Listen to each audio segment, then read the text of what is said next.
1,100 feet down, about 3 miles. Let's get it. Hey everyone, what is going on? This is Mike with Gnarly Bear Mountain Biking. Today we're going to compare the Hyperview and Superview modes on the GoPro Hero 11 Black. We'll discuss what Hyperview and Superview are, as well as the pros and cons of each when it comes to mountain biking. I work with a bunch of nerds.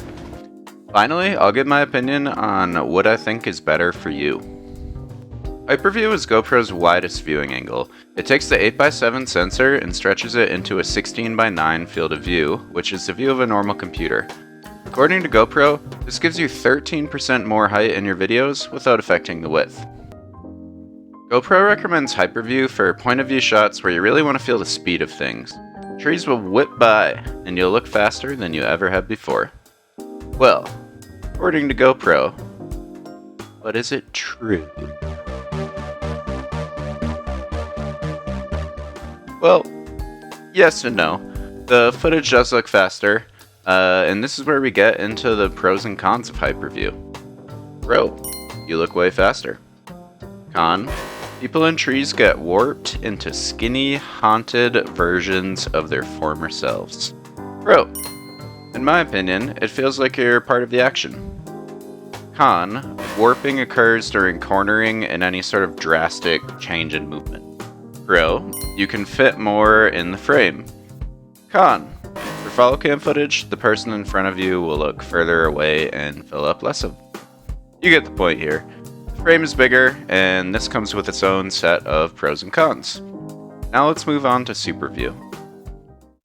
Superview is a slightly smaller field of view. The camera stretches a 4x3 image to 16x9, which is again the field of view for a normal computer.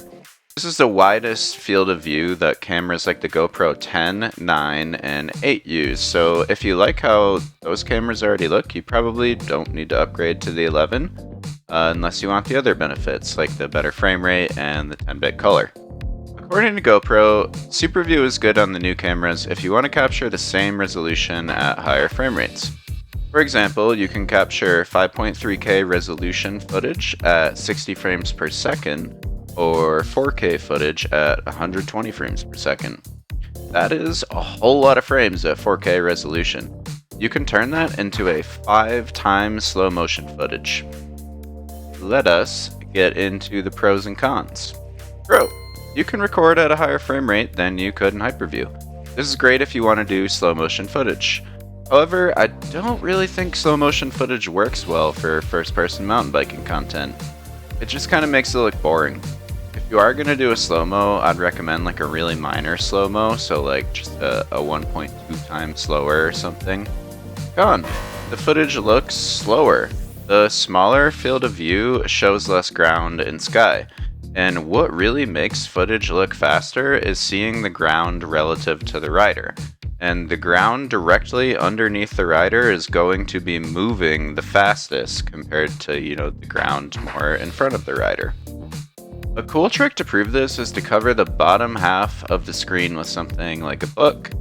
I'll do it for you just to make your life easy in the editing software. But tell me, does the rider look as fast? No, they look slow. And that's because you can't see the ground moving to them. Now you can see the trees on the side of them, so if the trail is really narrow, you'll be able to get a better sense of how fast they're going. But not all trails are narrow, especially in places like Colorado, Utah, California, places that a lot of people ride their bikes at. Pro, there's less warping, and the rider in front of you will fill more of the screen.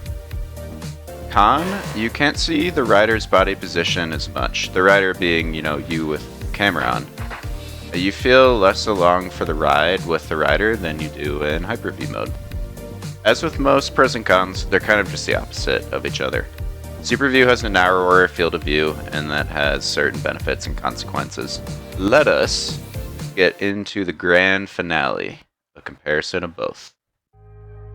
I'll stack both views on top of each other in their full 16:9 view so you can see how the full frame looks. Most people put them side by side instead of one on top of the other, but you really want to see them one on top of the other because You want the full 16:9 frame. You know, if you don't get that, then you're just cropping the frame, and it's going to make the footage look different. One thing to note really quick here is camera position. I probably could have positioned the Hyperview camera a little bit more down so you could see more ground, and that would have made it look even faster. Looking at both of these together, it's easy to see that the Hyperview footage looks faster. It's also easier to see the rider's body position. You know, you can tell what they're doing more when cornering or adjusting for a rock garden. However, there is some warping on the edges of the frame, which could be annoying for some people.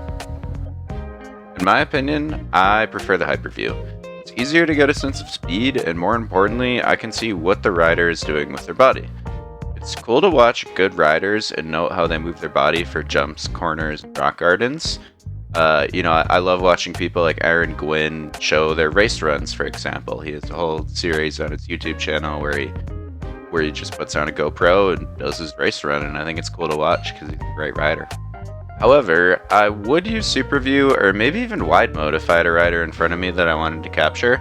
They would just film more of the frame, you could see what they're doing on the bike better, and that just looks better for like follow cam footage. For filming third person, I wouldn't use Superview or Hyperview. I would film in wide mode. However, just because I prefer footage that's taken in Hyperview, that doesn't mean that I don't like Superview. Footage in Superview still looks really good, and I love the footage that came out of my GoPro 8. For those of you who made it this far, I just want to thank you so much for watching. If you want to help support the channel, please remember to hit that like and subscribe button.